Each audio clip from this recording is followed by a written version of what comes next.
শুভ সকাল আমার প্রিয় বন্ধুরা, কেমন আছো সবাই? আশা করছি সকলে অনেক বেশি ভালো আছো। আমরাও না বেশ ভালো আছি। ভারতের ছোট্ট একটি গ্রাম থেকে আমি রূপা, ব্লগার রূপা চ্যানেলে সকলকে স্বাগত জানিয়ে আজকের ব্লগটি শুরু করছি। দেখো, আমাদের একটা আজাবা কুমড়ো গাছে কত সুন্দর কুমড়ো ফুল হয়েছে, আর এগুলোকেই সকাল সকাল তুলে নিলাম বড়া বানাবো বলে। এই বড়াগুলো না আমার এত ভালো লাগে, কি বলবো, ভাতের সঙ্গে না খেলেও এমনি এমনি কিন্তু আমরা খেয়ে নিই। ঘর ভর্তি এখন কাজ পড়ে কোনটায় রে কোনটা করি সেটাই ভাবছি। তো চলো, খাটপত্র গোছাবো, প্রচুর কাজ আছে। তার সঙ্গে বাড়িতে হতে চলেছে দারুণ একটা রান্না, সবটাই তোমাদের সাথে শেয়ার করব। অবশ্যই পাশে থেকো। আর আজকে রান্নার জায়গাটা আমার আলাদা, তোমরা দেখেই বুঝতে পারবে অন্য জায়গায় আমি রান্না করব। তো সব দিন কিন্তু একই জায়গায় রান্না বান্না, একই কাজকর্ম ভালো লাগে না। একটু যদি অন্যরকম ঘুরিয়ে ফিরিয়ে কাজগুলো করা যায়, তখন গিয়ে কিন্তু কাজগুলো আরও ভালো লাগে। আমরা এই সংসারের যে চাপগুলো প্রত্যেক দিন পোহাই আর একই জায়গায় পড়ে থাকি, রোজ রোজ কিন্তু একই কাজ করতে হয় আমাদের। একটু যদি অন্যরকমভাবে, অন্যরকম জায়গা, অন্যরকম জিনিস দিয়ে কাজগুলো করতে পারি, তখন কিন্তু একঘেয়েমিটা আমাদের কেটে যায়। তো বলতে পারো সেই আর কি।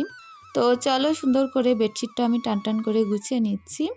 আর এই যে বালিশপত্র, তারপরে এটা ওটা চারিদিকে হয়ে থাকে, এগুলোকে যতক্ষণ না খাটটার ওপরে গোছাবো না, ততক্ষণ একদমই ভালো লাগে না।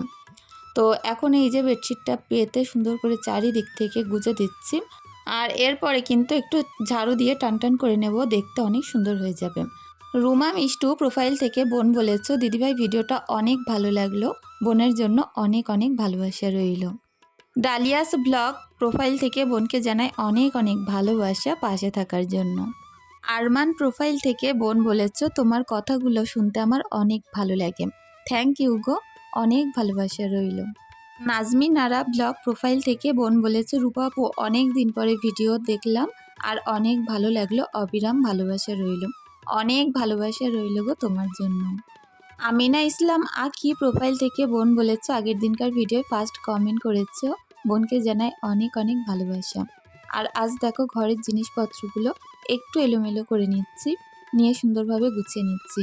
এই যে চেয়ারটা আমাদের দোকান থেকে আনা হয়েছে, তো চেয়ারটা অনেক ভালো চেয়ার, হয়তো পুরনো হয়ে গেছে কিন্তু কাজে দেয় অনেক। তো বাচ্চা কাচ্চা খেলতে অনেক ভালোবাসে, এতে বসে ঘোরানো যায় আর কি চেয়ারটা, সেই আর কি। আর সিমরান যে ছবিগুলো এঁকেছে তোমাদেরকে দেখাচ্ছে, অনেক সুন্দর সুন্দর ছবি আঁকে, জানো তো আমার মেয়ে। আরমান প্রোফাইল থেকে বোন বলেছে, আমি কাশ্মীর থেকে বলছি। কাশ্মীর তো শুনেছি অনেক সুন্দর জায়গা, অনেক ভালোবাসা রইল গো এত দূর থেকে ভিডিও দেখার জন্য। আমাকে আরেক বোন কমেন্ট করেছো, বোন বলেছে, আমি সারা বলছি বাংলাদেশ থেকে, আর তোমার ভিডিও আমার অনেক ভালো লাগে। তোমার ভিডিওর ভিতরে যে গ্রামীণ পরিবেশ, গ্রামের একটা প্রাকৃতিক সৌন্দর্য, উনানে রান্না, পুকুরে বাসন ধোয়া, জামা কাপড় কাচা, এই জিনিসগুলো যে এত ভালো লাগে, আর এগুলোকে আমি নিজেকে উপলব্ধি করতে পারি। তো আমি তো আর গ্রামে থাকতে পারি না, তার জন্য তোমার ভিডিওটা দিয়ে আমি উপলব্ধি করি। বোনের কমেন্টটা পড়ে আমার খুব ভালো লাগলো। আর আমার অনেক বোনেরা আছো যারা আমার ভিডিওগুলো আর কি, তারা শহরে থাকো, গ্রামের ভিডিও দেখতে অনেক ভালোবাসো। তো তারা প্রত্যেকে এরকম সুন্দর সুন্দর কমেন্ট করো। তো আমিও চেষ্টা করি গো তোমাদের মতো করে ভিডিও দেওয়ার জন্য। তোমরা যেগুলো পছন্দ করো, যেগুলো আর কি দেখতে চাও, আমাকে কমেন্ট করে জানাবে, আমি সেই সকল কাজগুলো তোমাদের সাথে শেয়ার করব। আর সারা বোনকে জানাই অনেক অনেক ভালোবাসা। আমাকে আরেক বোন কমেন্ট করেছে, আমার বাড়ি আমতা থানা আর আমি থাকি হায়দ্রাবাদে। তো আমতা আমাদের বাড়ি থেকে আমার হাজব্যান্ডের কাছে, শুনলাম অনেক দূরে। তো যাই হোক, আলাদা একটা জেলার মধ্যে পড়ে মনে হচ্ছে। আমরা তো উত্তর 24 পরগনার মধ্যে থাকি। তো বোনকে জানাই অনেক অনেক ভালোবাসা এত দূর থেকে আমার ভিডিও দেখার জন্য। ফুলমণি বোনকেও জানাই অনেক অনেক ভালোবাসা, এইভাবেই আমার পাশে থেকো। বাক্কার মালিথা প্রোফাইল থেকে বোন অনেক সুন্দর সুন্দর কমেন্ট করো। আর বোন বলেছে, তুমি তোমার সুবিধা মতো ভিডিও দিও, ভালো থেকো, বাচ্চাদের দেখে রেখো। বোনকেও জানাই অনেক অনেক ভালোবাসা। শিরিন আক্তার প্রোফাইল থেকে, বোন সবসময় আমার পাশে থাকো, অনেক ভালো লাগে গো, ভালো থেকো। ডালিয়াস ব্লগ প্রোফাইল থেকে বোন বলেছে, বিকেলে ভিডিওটা আপলোডে বসিয়ে দিয়ে এখন রাত 11:40 তোমার ভিডিওটা দেখতে আসলাম। সত্যি না, এই সকল কমেন্টগুলো প্রচুর ভালো লাগে যে তোমরা আমাকে এত ভালোবাসা দাও। যে শত কাজের মাঝেও একটু সময় বার করে আমার ভিডিওগুলো তোমরা দেখো। ভালো থেকো গো, আর অবশ্যই নিজের পরিবারের দিকে খেয়াল রেখো। রূপনা প্রোফাইল থেকে বোন বলেছে, আমি বাংলাদেশ থেকে তোমার ভিডিও দেখি, অনেক ভালো লাগে। আর মামনিরা কেমন আছে জানিও, পারলে আমার নামটা নিও। রূপনা বোন, আমি কিন্তু তোমার নামটা নিয়েছি। পরবর্তী ভিডিও তুমি যদি দেখে থাকো এই ভিডিওটা, অবশ্যই কমেন্ট করে জানিও। জেসমিন সুলতানা প্রোফাইল থেকে বোন অনেক সুন্দর কমেন্ট করেছো। বোন বলেছো, দিদি তুমি কেমন আছো আর ঈশা কেমন আছে আগে বলো।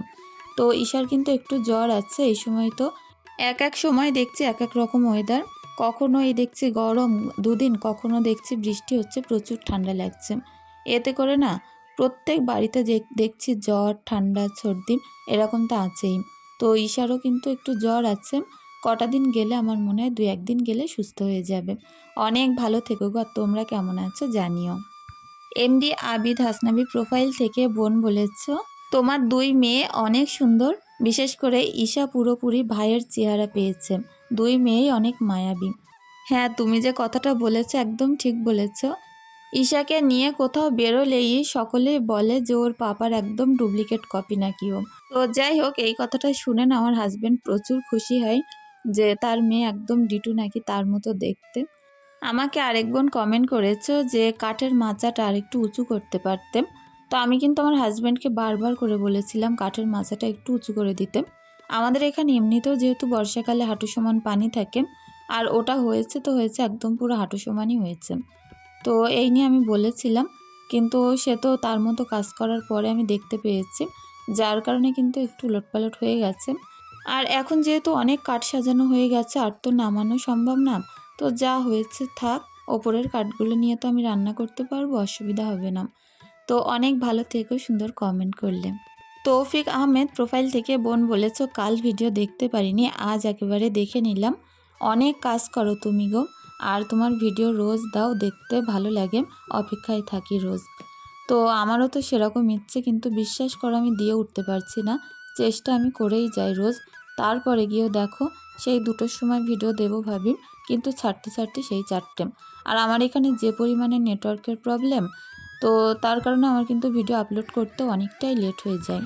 তো যাই হোক, এই যে পুকুরের পানিগুলো দেখতে পারছো, এই পানিগুলো আর বেশিক্ষণের জন্য না, এক্ষুনি তুলে নেবে। আমরা এই পুকুরটা যাদের কাছে বন্ধক দিয়ে রেখেছিলাম, এই প্রায় 5 বছর হয়ে গেল পুকুরটা বন্ধক দেওয়া। ঈশা হওয়ার অনেক আগেই বন্ধক দেওয়া ছিল। তো জানো তো, এতদিন এত মন খারাপ হতো যে পুকুরটা আমাদের হাতে নেই। যাদের কাছে দেওয়া আর কি, তারা তো তাদের মতনই করে রাখবে। তারপরে যাই হোক, অনেক রকম তো বাড়ির ওপরের পুকুর, তো অনেক রকম সমস্যা ছিল। তো অনেক কষ্ট করে টাকা পয়সা এক জায়গায় করেছি, পুকুরটা আমরা এবার ছাড়িয়ে নেব। তো তার কারণে তারা এই পুকুরের মাছটা যা যেখানে আছে তুলে নেবে, পানি ছেঁচে ফেলবে, পুরো শুকিয়ে তারপরে পুকুরটা আমাদের হাতে দেবে। এখান থেকে যখন 5-6 বছর আগে মতো আমার ওই জমিটা কেনা, দোকানের জমি, তখন কিন্তু আমরা বন্ধক দিয়েছিলাম। আর সেখান থেকে প্রচুর দেনাদায়ক হয়ে গেছিল আমার হাজব্যান্ড। সেগুলো তুলতে তুলতে না এই পুকুরের দিকে আর লক্ষ্যই পড়িনি। আর যেহেতু আমাদের সামনে একটা ছোট বিল মতো আছে, ওখানে টুকটাক খাওয়ার মাছ হয়, যার কারণে যা হোক করে কিন্তু চলে যেত। তো এত মনে একটা আনন্দ পাচ্ছি এত বছর পরে পুকুরটা হাতে পাবো, সত্যি তোমাদের আমি বলে বোঝাতে পারবো না যে কি একটা মনে আজ আনন্দ হচ্ছে। আজকে এই পুকুরের পানি পুরো ছেঁচে ফেলে দেবে। আমি এই বাসন মেজে উঠে যাচ্ছি, তারপর পরই মেশিনটা লাগাবে। ওরা কিন্তু মেশিন ট্যাশিন এনে সব উঠোনে রেডি করে রেখেছে। মেশিন লাগিয়ে সারা রাত মেশিনটা লাগানো থাকবে, পুকুরটা পুরো শুকিয়ে দেবে। তো আমি কালকের ভিডিও তোমাদেরকে দেখাবো এই পুকুরটা শুকানোর পরে কি অবস্থায় হয়েছে। আর জানো তো, এটা এত গভীর ছিল, আমরা যখন এখান থেকে 5-7 বছর আগে পুকুরটা কাটিয়েছিলাম, প্রচুর গভীর ছিল। আর এখন চারিদিককার মাটি ধুয়ে ধুয়ে পুকুরের মধ্যে ভর্তি হয়েছে। এখন কিন্তু খুব একটা গভীর নেই, পুরো চাতাল মতো হয়ে গেছে, তলাটা সমান। আগে কেমন উদ্র ক্ষুদ্র ছিল। তো আজকের রোদ্দুরের তেজটাও সেই পরিমাণ, তোমাদের কি বলবো, একা হাতে এতগুলো কাজ সকাল থেকে। আমার একটু শরীরটা খারাপ, যার কারণে এই কাজগুলো করতে অনেকটাই প্রবলেম হচ্ছে। তারপরে এই টানা খাখা রৌদ্রের মাঝখানে, চৈত্র মাসের রোদ্দুর বুঝতেই পারছো। তো তারপরেও চেষ্টা করছি সব কাজগুলো করে নেওয়ার। এগুলো পরে থাকলে তো করার তো লোক হবেই না, আরও বিশেষ করে আরও বেশি জামাকাপড় হয়ে যাবে, তখন গিয়ে প্রচণ্ড অস্বস্তি বোধ হবে। ওই কারণে চেষ্টা করি যত কষ্টই হোক রোজকার কাজ রোজ করে নেওয়ার জন্য। অনেকের মুখে শুনি যে ১ সপ্তাহ বাদে নাকি জামাকাপড় পরিষ্কার করেন। তো যা হয় আর কি, রোজ সেই জামাকাপড়গুলো রেখে দিয়ে উঁচু করে ফেলে। তো আমি না এই কাজটা কখনোই পারি না। আমার মনে হয় যেই মুহূর্তে কাজগুলো আমার পড়বে সেই মুহূর্তে আমি করে শেষ করে ফেলবো। পরের দিন যে কাজগুলো হবে নতুনভাবে করব। কিন্তু জাপ দিয়ে রাখা ২-৩ দিনের কাজ একসঙ্গে করা, ২-৩ দিনের বাসন একসঙ্গে মাজা, এগুলো না আমার হয় না। কেন জানি না, আমি করতে পারি না। বেডশিটটা তুলে দিয়েছিলাম, এটাও আমি কেচে পরিষ্কার করে নিয়েছি। তো চলো সুন্দর করে এখন এগুলো মেলে দিয়ে আসি। মেলতে আর পারলাম না, একদম হাতে সময় ছিল না, ঈশার একটা পরীক্ষা বাকি। তো এই যে এসে একদম স্নান সেরে গুছিয়ে কাঁচা জামাকাপড়গুলো ওখানটায় রেখে দিয়ে ডোবের ওপরে আমি এখন গুছিয়ে স্কুলে চলে গেলাম। তো স্কুল থেকে আসার পথে হাজব্যান্ড আবার, আজকে যেহেতু অনেক বৃষ্টি হচ্ছিল বাইরে, তো হাজব্যান্ডই আনতে গেছিলো আমাকে। তো আসার সময় বিরিয়ানি করার জন্য চাল, তেল আর এমনিতেও মশলা সব কিছু আমার ঘরে থাকে, শুধু তেলটা ছিল না, ঘিটা, সেইগুলো আনলাম আর চালটা নিয়ে আসলাম আমাদের এখানে স্মার্ট পয়েন্ট থেকে। আর এখন রান্নাও বসিয়ে দিয়েছি। আজকে বললাম না, একটু আলাদা জায়গায় আলাদা রকম রান্না করব, এতে করে মনটাও যেমন শান্তি থাকবে, তেমন কিন্তু কাজের প্রতি আলাদা একটা এনার্জি থাকবে। আলুগুলোকে আমি প্রথমে জাফরান দিয়ে একটুখানি নুন দিয়ে সিদ্ধ করে নিয়েছিলাম প্রেসার কুকারে, আর এখন সুন্দরভাবে ভেজে নিলাম। তারপরে মাংস রাঁধবো, তার জন্য পেঁয়াজ দিয়েছি অনেকটাই, যেহেতু এখানে প্রায় ১.৫ কিলো মতো মাংস রান্না হবে, ওই কারণে মশলাটা আমি সেই পরিমাণ করে বেশি দিচ্ছি। কড়াটা ছোট, আর এতে যেহেতু মাংসটা পুরো কষা হবে, কোনো রকম ঝোল দেব না কিংবা আলু দেব না মাংসে, ওই কারণে এতে যা হোক করে হয়ে যাবে। তো যাই হোক, সব রকম মশলা দিয়ে সুন্দরভাবে কষিয়ে নিলাম।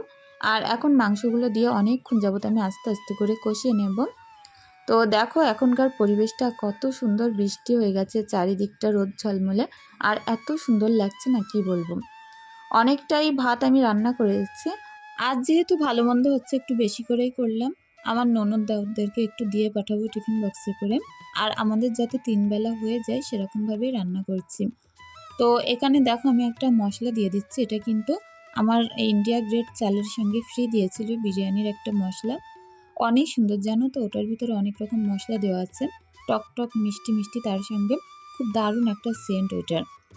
তো এই যে ভাত দিয়ে নিয়ে এর উপরে মাংস, তার উপরে আলু, তার উপরে বিরিয়ানির যে জায়ফল, জায়ত্রী, সাইজিরে, সাইমরিচের যে গুঁড়োটা করা আছে সেটা দেব। আর আমি একটা পাত্রের মধ্যে ঘি, তারপরে একটু সাদা তেল, একটু বিরিয়ানির যে কালার হয় তা সেটা দিয়েছিলাম, গোলাপ জল, কেওড়া জল, চিনি, দুধ আর একটুখানি নুন দিয়ে আমি কিন্তু ওই পানিটা রেডি করে রেখেছিলাম। তো সেইটা আমি এখন ওপর থেকে ঢেলে দেব। আর মাংসের ঝোল দিলাম সামান্য একটুখানি, আর এই যে বিরিয়ানির মশলাটা দিয়ে তারপরে কিন্তু আমি ওই যে তেল যে ঝোলটা বললাম এইটা ঢেলে দিয়ে ভাপে দিয়ে বসিয়ে দেব। তো চলো বন্ধুরা, আজকের ভিডিওটি এখানেই শেষ করছি। সকলে অনেক ভালো থেকো, সুস্থ থেকো, ধন্যবাদ।